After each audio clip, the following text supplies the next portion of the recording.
ঘুটিয়ারি শরীফ 1 নম্বর প্ল্যাটফর্মে আগুন লেগে গিয়েছে। একটি চায়ের দোকান থেকে আগুনটা ছড়িয়েছে। তো বন্ধুরা দেখুন কি অবস্থা স্টেশনের।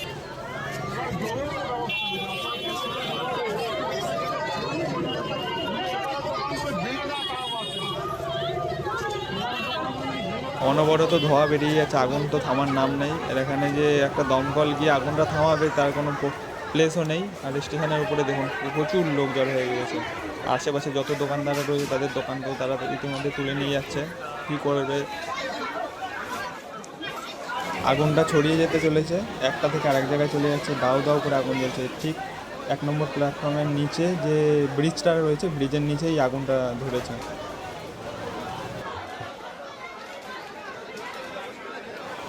কত মানুষের কত ক্ষতি হয়ে গেল। এই স্টেশনের উপরে যে আশেপাশের দোকানদাররা রয়েছে তাদের একটা থেকে অনেকটাই আগুন ছড়িয়ে যাওয়ায় তাদের প্রচুর পরিমাণে ক্ষতি হয়েছে। আর যারা আশঙ্কা করছেন যে তাদের দোকানে আগুন লেগে যেতে পারে, তাই তারা তাদের দোকানপাট গুছিয়ে নিয়ে অন্য জায়গায় নিয়ে যাওয়ার চেষ্টা করছে। ইতিমধ্যে এখানে পুলিশও চলে এসেছে, কিন্তু দমকল না আসার কারণে আগুনটা এখনও পর্যন্ত গাউ গাউ করে